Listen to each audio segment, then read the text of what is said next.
Hello, everyone, and welcome to Life on Purpose Live. We are so excited today to have Isaac Hernandez coming all the way from California. And he is an executive. He's had a long history in filmmaking, particularly Christian filmmaking. He is on the cutting edge of movies, broadcast, podcasts. If anybody is out there making films for the Christian industry, you have run across Isaac somewhere, because he is not only an expert, he is very much a helper and an encourager to so many people. So welcome, Isaac. Thank you. This is going to be fun. You know, this whole coronavirus has got us all stuck in our homes, but in reality, it's allowed us to do a lot of great things like what we're doing right now.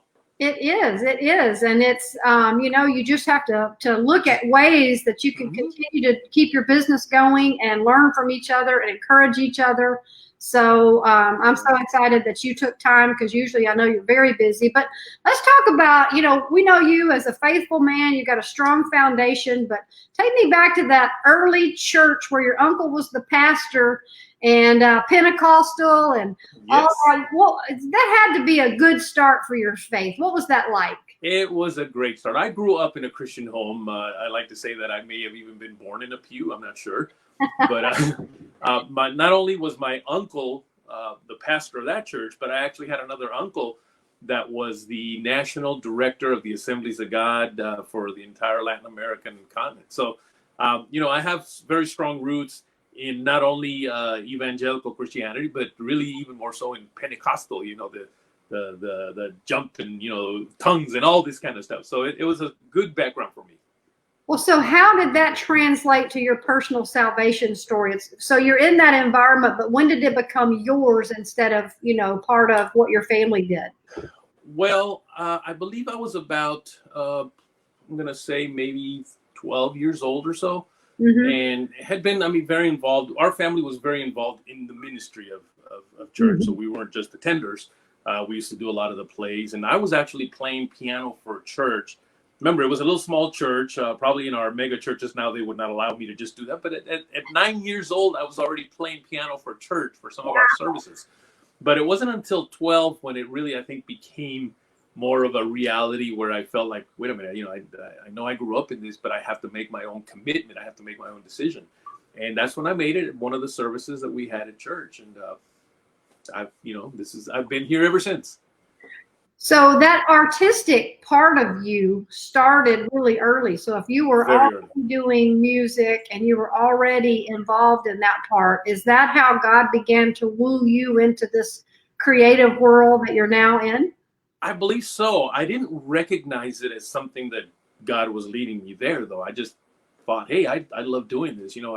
I remember I went to my first concert. It was an Andre Crouch concert when I was a teenager, and I just knew that I wanted to learn how to play like him. So my dad had bought me a piano back when I was maybe 10 years old. It's hard to remember now.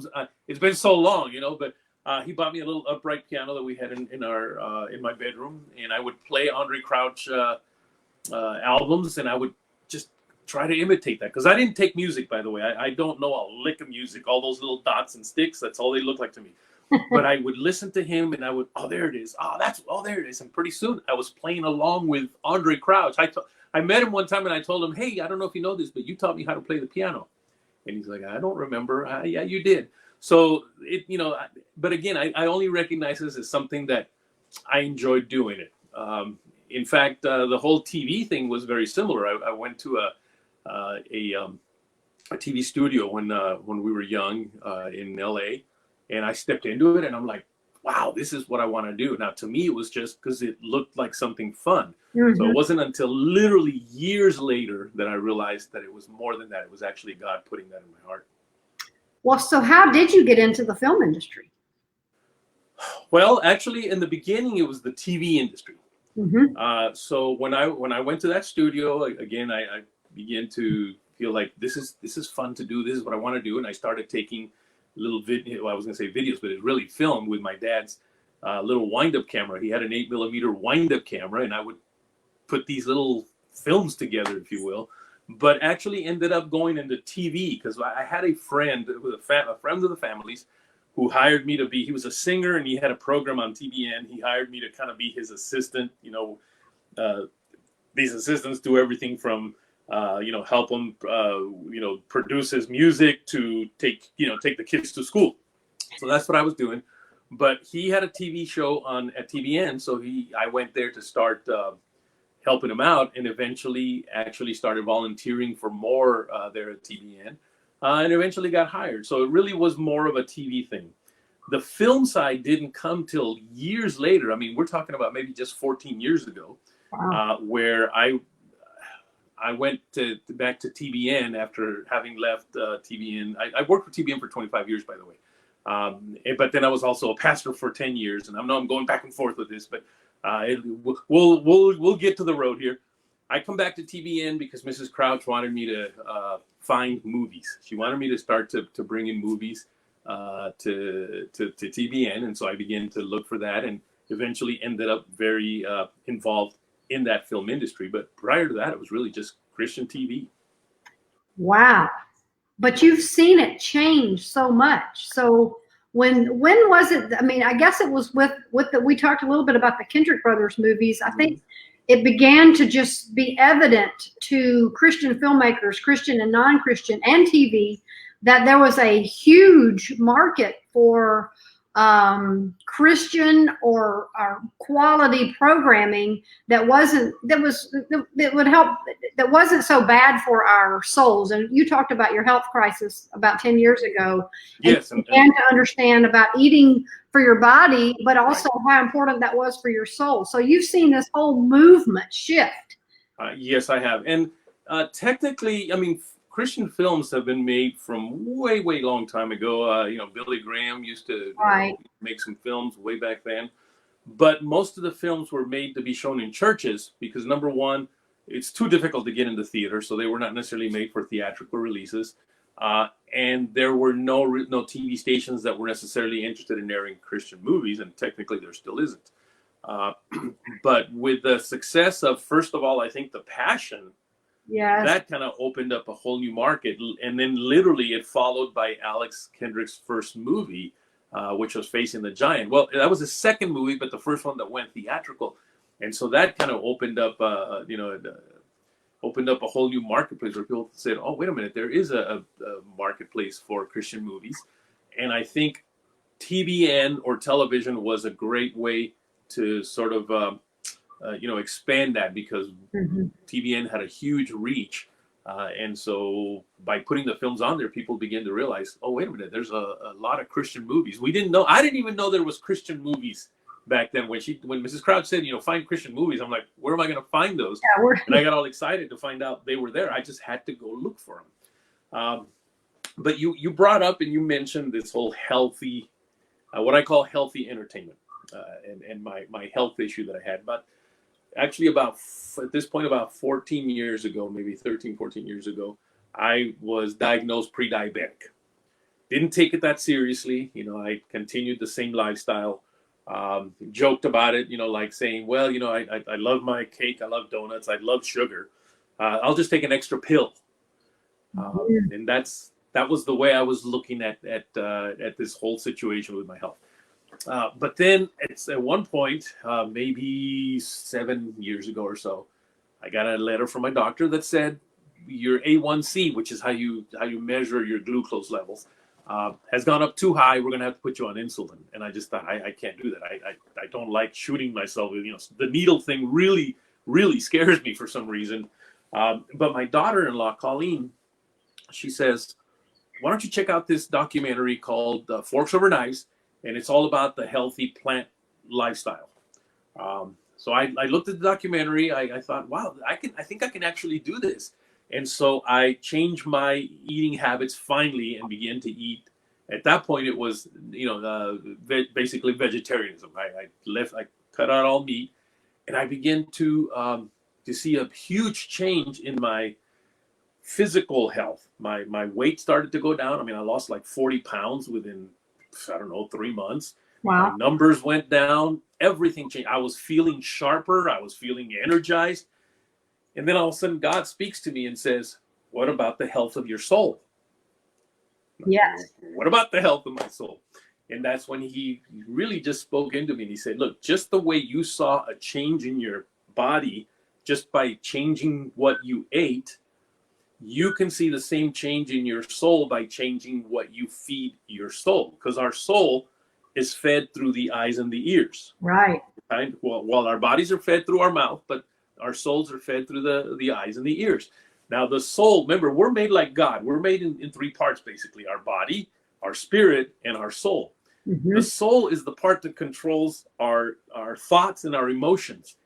And even if I, as a Christian, even if I'm healthy in my body, and then, I've given my heart to the Lord and my spirit is in connection with God, but my soul still kind of operates on its own in essence. And that's why we're supposed to yield to the spirit, because the soul can be an unhealthy soul.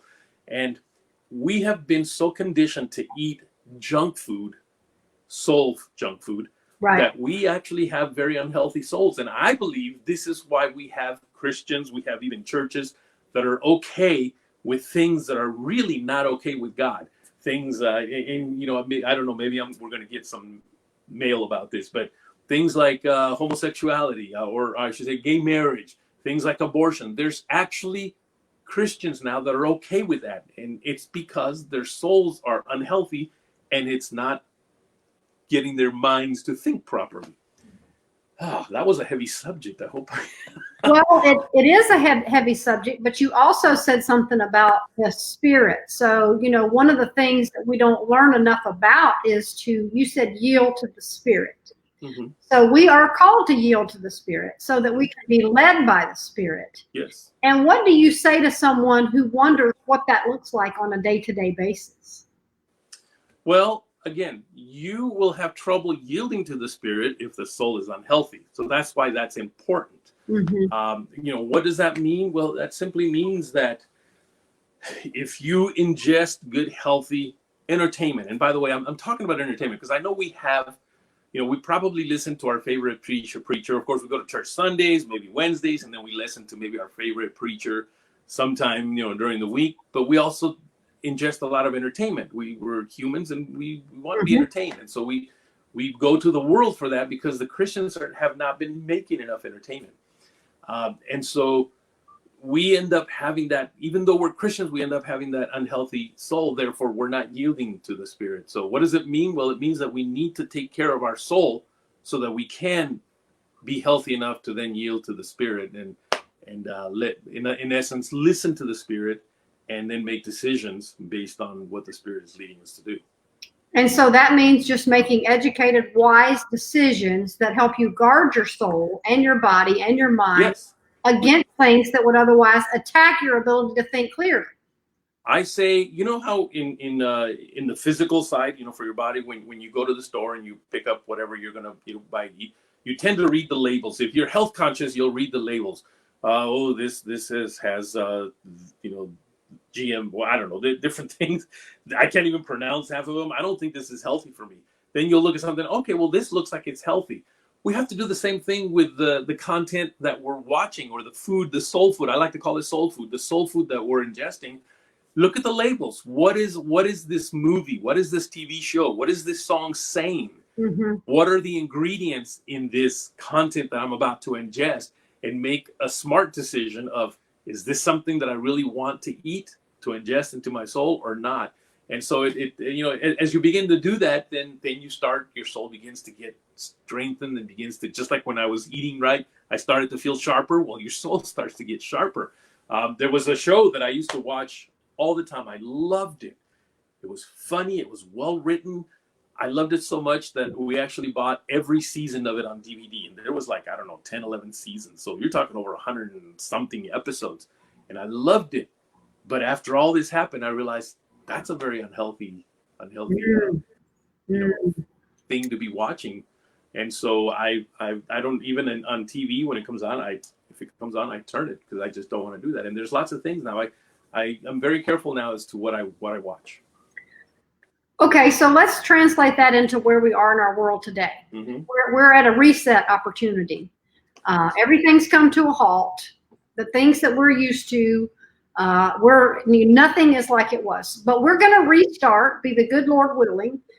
How can we take what we've learned during this pandemic and institute into that, okay, I'm going to make better decisions. And you're doing Christian film, TV, podcasts, lots of things. There's great opportunities to do exactly what you just said, which is make better decisions. It didn't used to be that, but now it is, right?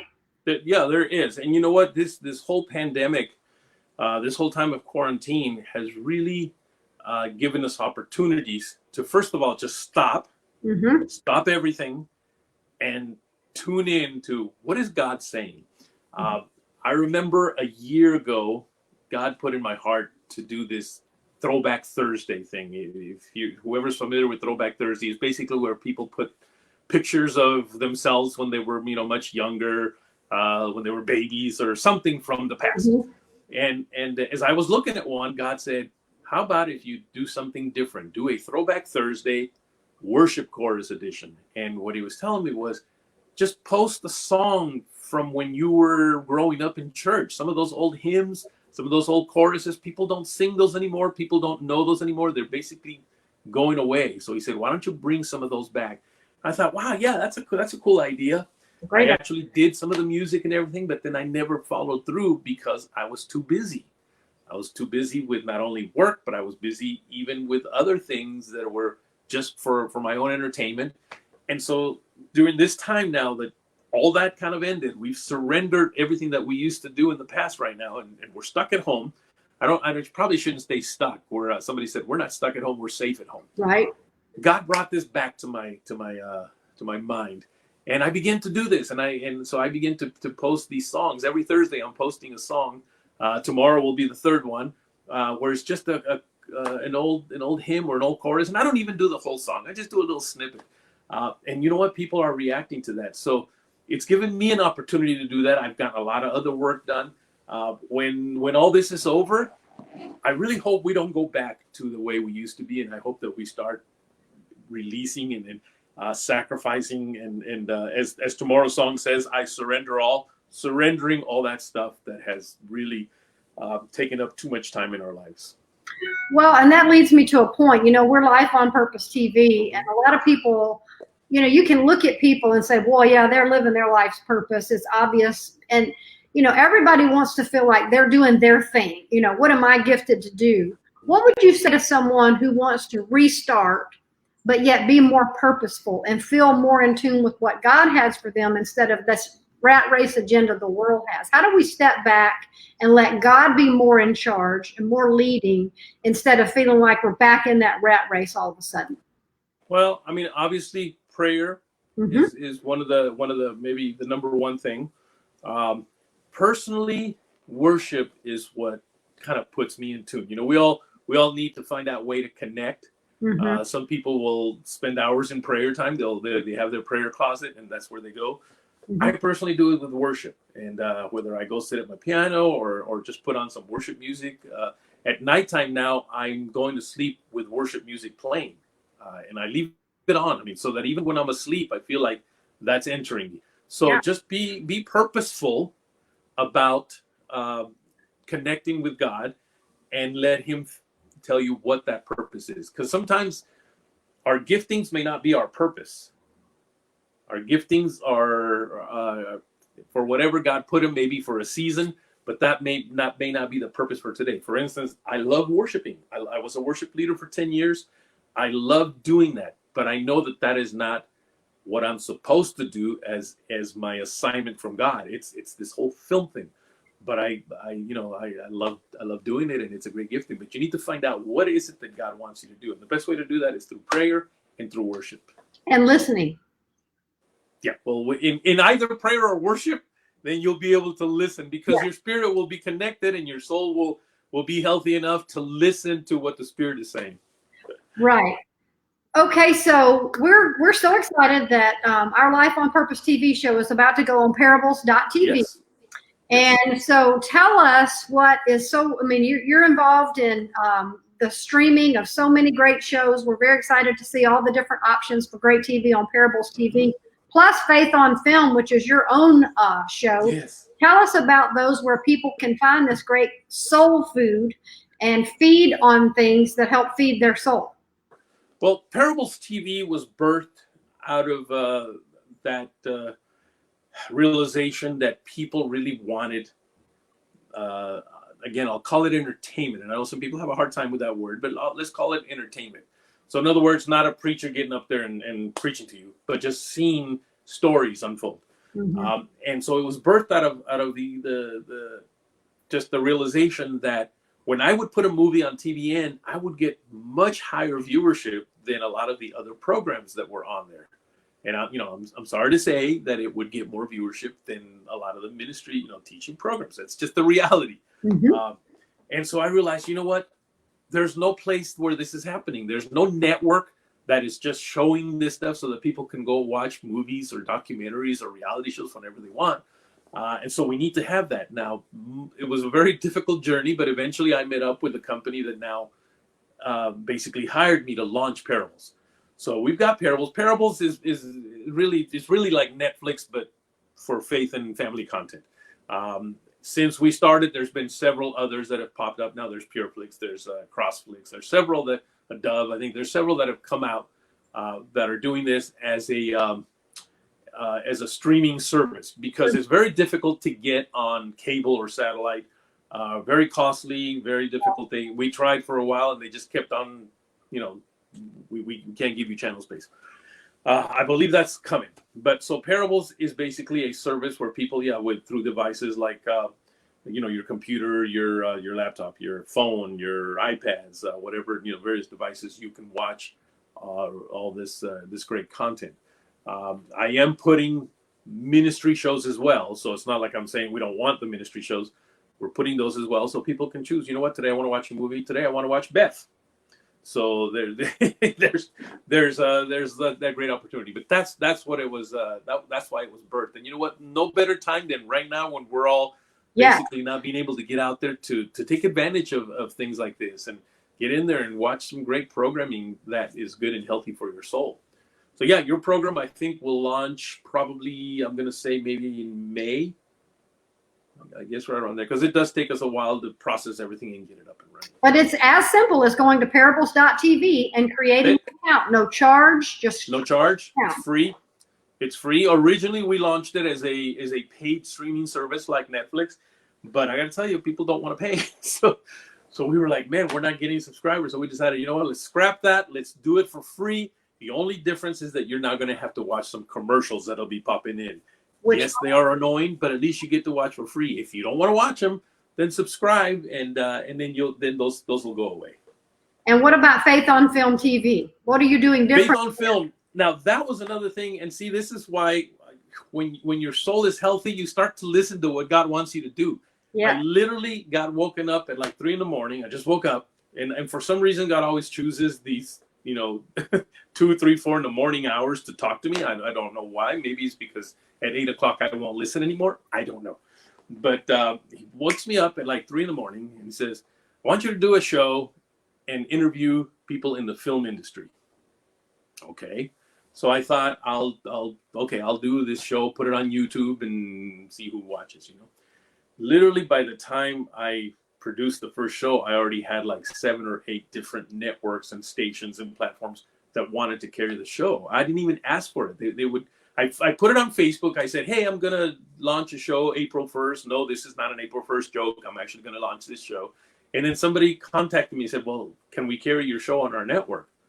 I'm like, well, you do realize it's more of a podcast. It's not a big fancy show. It's me on a camera and my guest through Skype. And they said, it doesn't matter. It's you, and that's all that matters. So that was kind of an interesting thing there, And before you know it, I was in all kinds of different networks. Now, the reason for the show, it's not because I'm a great interviewer, because to be honest with you, I'm really bad at it. But it is because of what the purpose for it is. And it's what's in my heart, that I want to help these filmmakers. A lot of these filmmakers, as I've shared with you, the only ones that get to really be known are the ones that have the big movies that got picked up by a studio and they make it to the theaters, and everybody knows about them. Everybody knows about God's Not Dead. Everybody knows about, I Can Only Imagine. But out of maybe 10 movies that make it that big, there's 100 that make it that nobody knows about, because they don't have that big marketing muscle behind them. Mm-hmm. And most of the major TV networks, the Christian ones even, won't necessarily have these guys come on because they're not the big superstars. So I decided, well, okay, let's do this, and my goal is to basically, expose, if you will, all these filmmakers, whether it be producers, and by the way, it's not just superstars or not just actors. I'm talking about behind the scenes people, the producers, directors, writers, whomever, to come and talk about the fact that why they're doing this, why are they doing Christian movies, and just have people connect with them personally and pray for them, because believe me, they need a lot of prayer. And so this way it connects filmmakers to film viewers, people that are interested in this, and then hopefully we can begin to create a bigger demand for these Christian movies. Well, and I could ask you so many questions, but I won't, because we could come back and do this later. But Sure. We should be, and this is the way that I see what you're doing, and you've been such an encouragement to me. We should be helping each other. There's not enough people out there to watch enough shows that we should compete with each other. I mean, we should be telling each other about each other's efforts every chance we get. That's the body of Christ, right? Yeah. Mm-hmm. And I think the model maybe needs to change a little bit for movies, because the typical traditional model is, okay, you have an idea for a movie, you get the script done, whatever, and then you go to an investor and hope that we can find an investor that'll fund the production of the movie, and then you release the movie, and hopefully it sells, or it used to be this way, it sells a lot of DVDs, enough to get to where you can pay back your investor. Well, that revenue source has pretty much dried up, because there really is no DVD market anymore. The bookstores that used to sell the DVDs are pretty much gone, and so now it's difficult to make the money back for the investor. I think the model that I'm hoping can work, and that we can kind of go towards, is more of the model of like Christian TV, where people are funding these movies as a ministry thing. So in other words, sort of like crowdfunding. And I think one of the greatest crowdfunding stories right now is, of course, for The Chosen with Dallas Jenkins. I mean, the guy just, people really turned out and said, we believe in what you're doing. Here's the money.